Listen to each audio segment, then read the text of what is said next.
स्वागत करिए। ये बच्चों ने अपने सर से पिता का साया खोया है और सबसे बड़ी बात कि हमारे भारत में कितने युवाओं को, कितने नागरिकों को, देश की भावी पीढ़ी को खत्म होते हुए अपनी आंखों से इस नशे के कारण देखा है। आज मैं चाहूंगी कि इस नशे के कारण महिलाओं पर हो रहे अत्याचार पर प्रकाश डालें। हम नशे के कारण महिलाओं पर हो रहे अत्याचार पर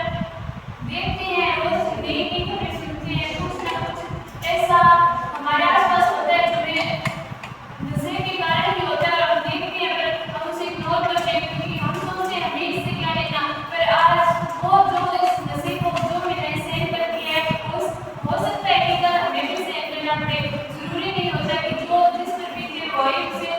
फेस करे, हमें भी उसके साथ स्टैंड लेना चाहिए कि कल को नौबत आ जाए तो हमें कुछ ऐसा सहन करना पड़े तो हम उसे फेस कर सके। नशीले टिक्कों, हेरोइन और शराब तो इतना ज़्यादा हमारे आसपास का बहुत ज़्यादा फैला हुआ नशा है जो महिलाओं को मारपीट, झगड़ा, लड़ाई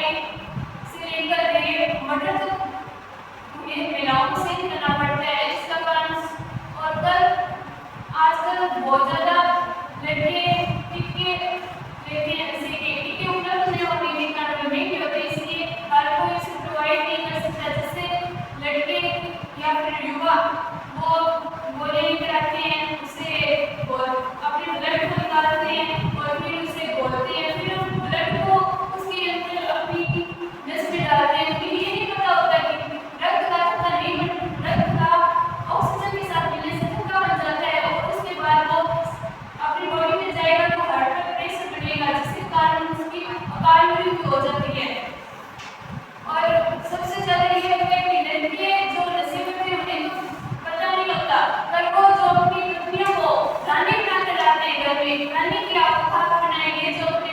अपने ससुराल से मांगकर बाहर बनाते हैं, रानी बनाकर लाते हैं, फिर उन्हें एक विधवा की शख्सियत दे जाते हैं।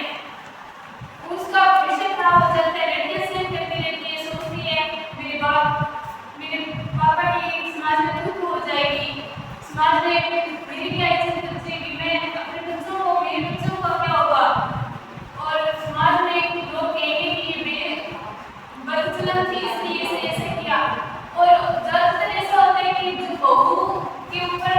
अत्याचार होता है ना, तो सास के पास खड़ी देखती है, उसे बोलते हैं इसलिए मेरे बेटे को ऐसा कर दिया, उसे ये नहीं पता कि वो बेटा वही है तेरा जो पहले स्कूलों में कॉलेजों में शिक्षित के नशा करता था, पर आज वो सरेआम हो गए क्योंकि आज उसके सबसे बड़ा मकसद ये होता है कि शादी हो जाए, बस हमारी शादी के बाद वाइफ आ जाएगी। उससे पहले तो सब लोग छुप छुप के कर लेते हैं, फिर उसके बाद बिल्कुल खुले हो जाते हैं कि ना कोई रोकने वाला नहीं है, शादी तो होगी और किसी से क्या लेना।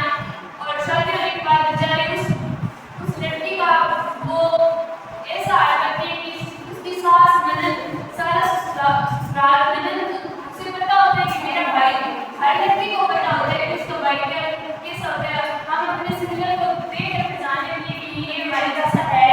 ये क्या कर रहा है, कहाँ चल रहा है, कहाँ फिर है। लड़की अपने भाई को एक तो करने की, पर वो ऐसे सोच के था कि मेरा भाई है, अपने पेरेंट्स को भी नहीं बताएगी, वो छुप छुप के नशे करता है, बाद में ये नशा इतना उसके ऊपर हावी हो जाता है कि उसे ना अपने बारे में सोचने तक नहीं करने देगा। और आजकल तो नशा इतना बुरी है और सबसे ज़्यादा ये कमजोर, हर चीज़ सबसे ज़्यादा कमजोर को नुकसान पहुँचाती है और हमारी सोसाइटी में महिलाओं को सबसे ज़्यादा कमजोर समझा जाता है। और लड़कियां असल में कमजोर समझा जाता है, पर खुद को दिखाते हुए कमजोर है समझा जाना, समझते हम लड़कियां एक दूसरे को कमजोर समझती है। मैं सोचती हूँ कि मैं ठीक हूँ, मैं बेस्ट हूँ, पर सामने वाली लड़की को पहनावा देखकर सोच करके ये क्या है, ये कमजोर है, उसके बारे में पूरी बातें बोलती है, कुछ बस मैं ठीक हूँ, ये उसका मुझे कुछ लेना देना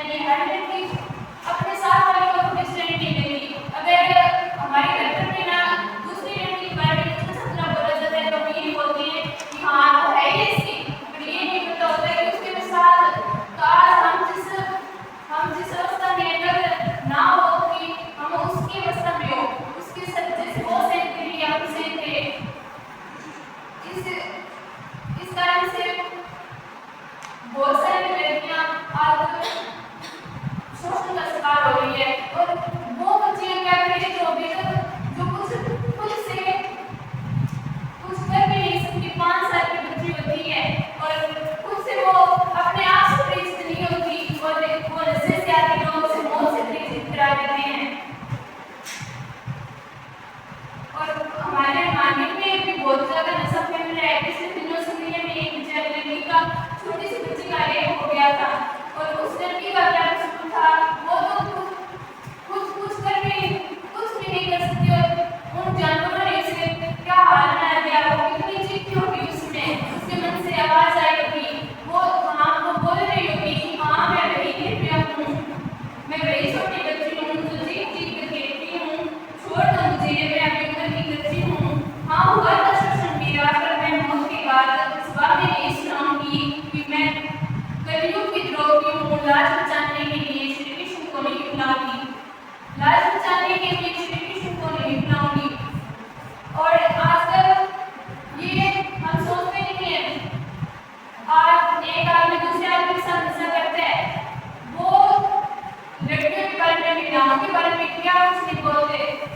बहुत ज्यादा कुछ बोलते हैं, उन पर टॉर्चर भी करते हैं, उनका घर में भी मार पीट, 2 लाख के साथ शराब पीनी शाम को घर जाकर कभी वो दिन में उनको कुछ नहीं होता, शराब पीने के खुद पीने के नशा इतना उस पर आ रही होता है कि कुछ पता नहीं होगा। उनको लड़के इतनी आती है और सुबह को शाम को उनको खाने में लगते, उनकी बीवी कुछ करके कुछ पहनने को उसमें लगती और दिन में सड़कों पर यहाँ से यहाँ घूमते फिरती हैं। उन्हें कुछ भी पता नहीं होता, शराब में धुत होते हैं, सड़क पर पड़े रहते हैं, इनको बिल्कुल भी अपने आसपास का कुछ भी वो नहीं होता है, पता नहीं होता कि वो कैसे भी होते हैं। लड़की सोचती है कि आगे गलत खाना सब कुछ करती है उसके लिए, लोग उसे क्या मिलता है मार पीट, उसकी एक कोई सुनने वाला नहीं होता, सब कुछ उस लड़की के बारे में बोलते हैं कि ये इसने कर दिया होगा, ना उसकी कोई स्टैंड ले सकता है, वो कुछ नहीं करेगी, सुनती रहेगी, सहती रहेगी, घुट घुट कर रोती रहेगी, घुट घुट कर अपने पियर तक नहीं बताते कि मेरे माँ बाप क्या बोलेंगे, उनको टेंशन होगी, जो छोड़ना सहन पड़ेगी, सहन करने के लिए मर जाती है, आत्महत्या कर लेती है, कभी किसी के सामने नहीं आने देती। और अगर हम लड़कियां दूसरी लड़कियों की आजकल हम लड़के शिक्षित है, हम उनकी साइड स्टैंड ले सकते हैं और पुलिस और एक फोन कर सकते हैं कि उसे क्या क्या सहन करना पड़ता है। और अगर हम उनकी स्टैंड नहीं लेते, छोड़ देते हैं उनके हाथ पर, इग्नोर, सब कुछ इग्नोर, क्या करेगी वो सहन करके करके मर जाएगी, पर कभी किसी को